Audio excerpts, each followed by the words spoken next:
right, we've been talking about what's going on with the Big Ten and the big announcements and, hey, who's fired up and what's going to go on with that. And, well, with us, it's just kind of idle speculation. We need to go to an expert who knows this kind of stuff, who lives, eats, and breathes this kind of stuff. And that would be Jeremy Werner from 24/7 Sports. Jeremy, good morning. Good morning, guys. How are you? We're great. How's everything going with you? Doing well. Got a couple kiddos running around. So excuse me if you hear them. That's all right, man. That's perfectly okay. We know things are busy around this time of day. It's 7:30 on a school morning. I'm sure things are really nice and calm at the house right now. But yeah, we got good news, or at least to most people's minds, that the Big Ten is bringing football back, and we'll see how they can pull it off. But obviously a big change from what there was a month ago. Yeah, so let's walk us through the past month. I've been following this pretty closely, and I honestly had no idea which way the winds were going to go and who thought what. It seemed like it was going to be back on, then definitely not going to be back on, and then some people were going to do it, and then some people were not, and then, oh, by the way, we're all going to do it. What in the last month, walk us through what happened. Well, the way it's gone down, the process has been an absolute mess for the Big Ten. But I will say, when the Big Ten announced its decision on August 11th to postpone the season, I thought it was probably wise to do so, just because we're in the middle of a pandemic. You guys know the numbers of 197,000 dead in this country, and there are just a lot of questions about, can you do this safely? How can you do this safely? Myocarditis became a big issue around that time that they were worried about. Could COVID cause heart inflammation in 18 to 22-year-olds and put them at risk, right, of dying?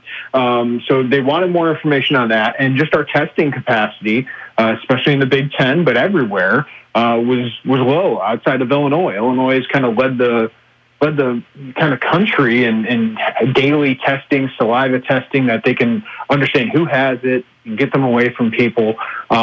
So, yeah, I think all those questions that they had it was the right decision to kind of delay. But the Big Ten decided to postpone to the spring, and the Pac-12 followed them. But I think the Big Ten thought everyone else would follow them. And, of course, the SEC, ACC, Big 12 had other plans.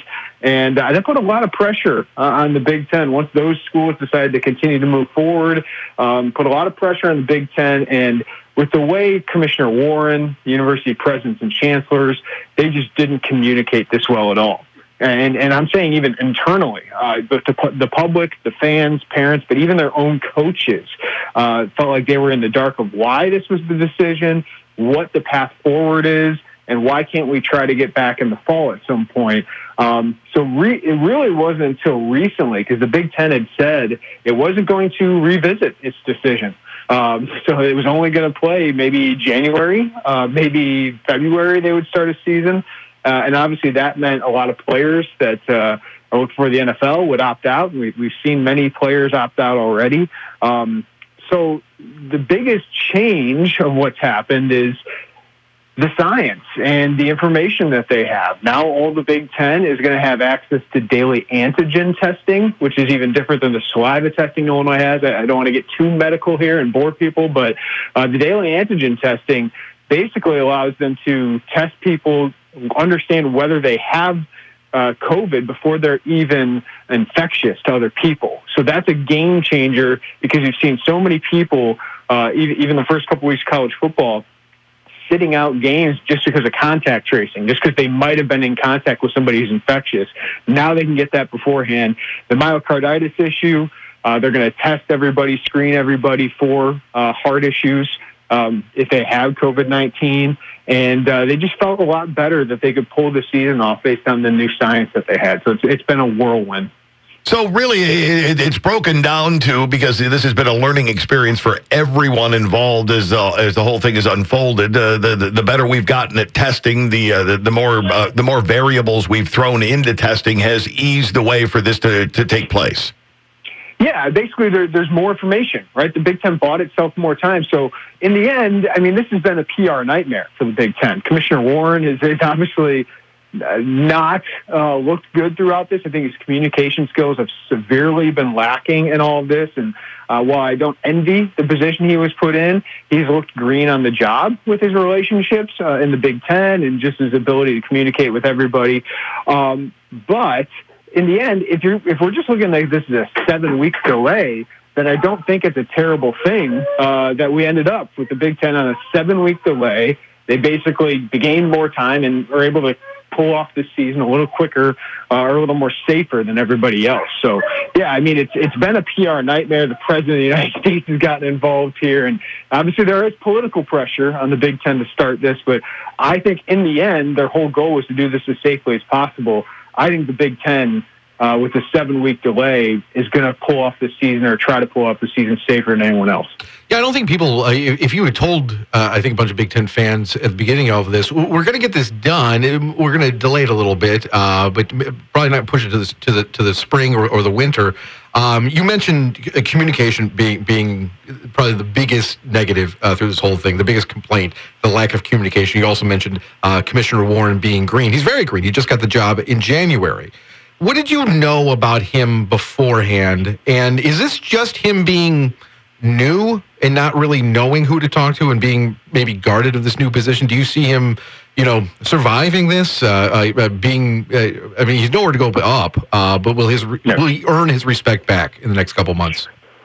Well, when Kevin Warren was hired, guys, it was a really big surprise. People who cover the league even closer than I do, it wasn't a name you heard a lot because he came from the NFL, didn't have a lot of college ties because he'd worked for the Vikings in their front office, but very impressive. His story is very impressive. He's a very intelligent man. He's the first African-American commissioner of one of the Power 5 leagues.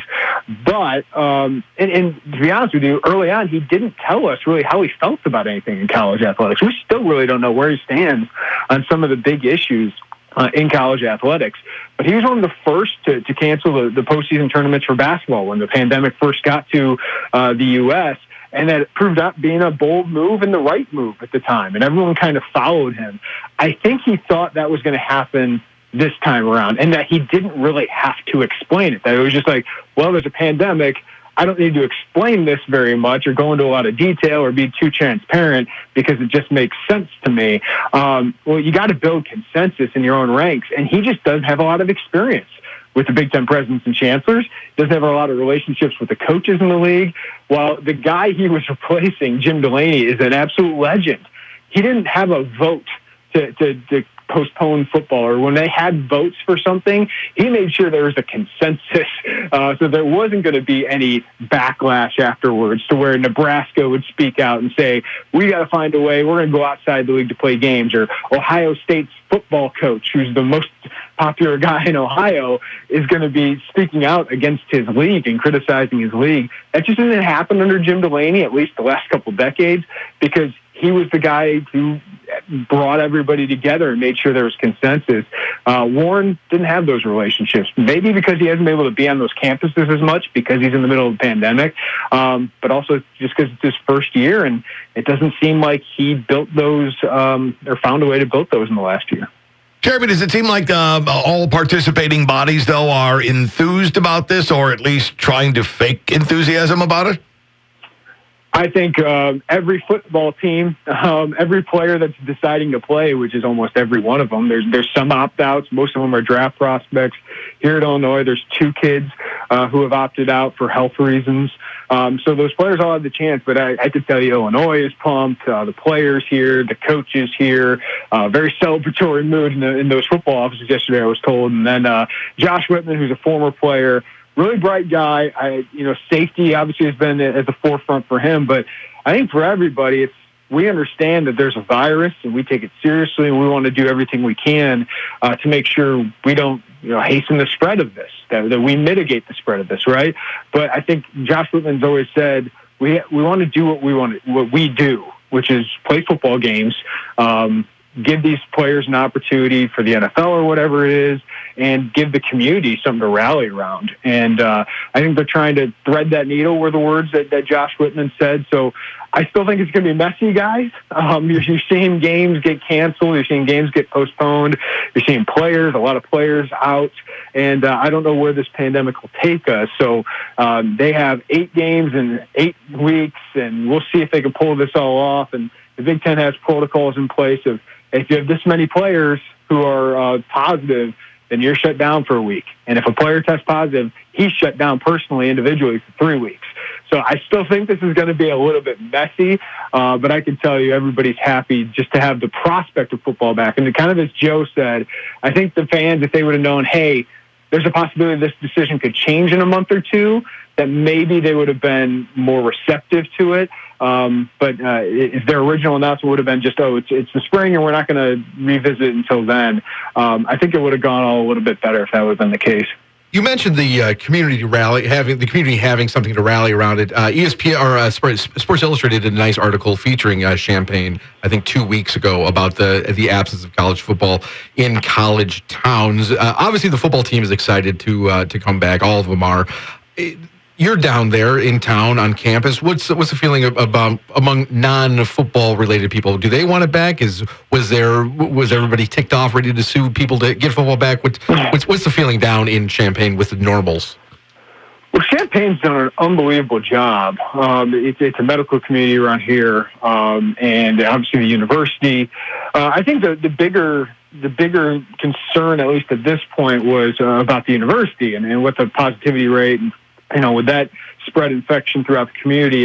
And while there's been obviously some upticks when students get down here, and Robert Jones has had the chancellor here has really had to tell kids, hey, parties and whatever, that's really irresponsible, which I think we all expected. College kids get together and we're going to see that kind of stuff. But they've really kept it in check for the most part. Illinois really wanted to have fans. They had planned to have fans at games, but part of the Big Ten's decision last week this week was that they're not going to allow any fans anywhere. So they'll allow kids' parents, they'll allow maybe some band members. But are you allowed in to report? I think we will be. That was the plan earlier. I haven't gotten official word on that, but they're going to have limited press. We're not going to be able to do locker room interviews or anything like that, so it'll all be on Zoom. But I think the plan was for us to be able, for some of us, to be able to attend the games and sit in the press box and socially distance and all of that. So I don't think that's the biggest concern for people. But just to get back to you, I mean, the community, this is a huge hit to them financially not to have football games, right? The hotels, the restaurants and bars, and even when you go to caterers and things like that, of people with their tailgates where they go get food, or gas stations, all of that, or even like florists and things like that. It's a huge hit to this community. So I think they'd be happy that football is here, but it's obviously without 30 to 50,000 fans, it's not going to be the same impact on the community. And then one more question for Jeremy Werner here from 24/7 Sports, talking to Illini Sports and Big Ten coming back. As a huge Illinois basketball fan and being very, very excited about this team coming up this year, the announcement of Thanksgiving Eve being the return of college basketball. How different do you think it's going to look this year, the college basketball season?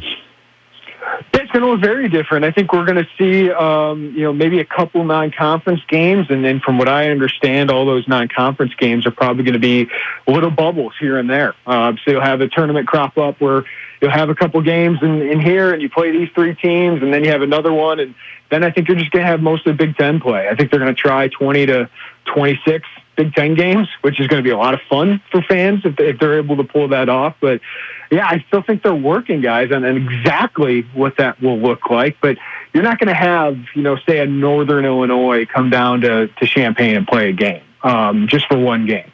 You're not going to see Illinois have Hampton on the schedule as these tune-up games. You're not the Illinois-Arizona game that was supposed to happen at State Farm Center. That's not going to happen.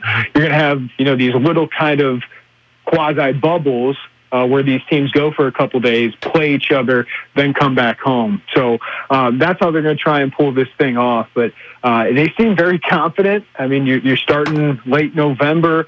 And the thing at the end of all of this, guys, is there's a lot of money that needs to be made because these athletic programs are hemorrhaging money right now. You've seen programs like Iowa and Minnesota cut sports programs like men's gymnastics, men's tennis, men's track and field. And while that doesn't impact a lot of people, and a lot of people might not care about it, those are huge opportunities for a lot of people for a long time. So this is hard, and it's going to be a difficult year. Starting football and basketball games isn't a silver bullet, as Josh Whitman said, to all the financial woes, but obviously helps their short-term financial picture before they can eventually get back to normal. He's Jeremy Werner, outstanding sports reporter, and a guy you need to be following. Get over to Twitter and follow him because there's a lot of information that goes up all the time. The stuff that he writes will keep you right in the loop of everything that's happening as we inch ever closer to this. Jeremy, I know you got a house full of kids and stuff going on and all that. Thanks for taking time out of your morning for us. Thanks, guys, as always.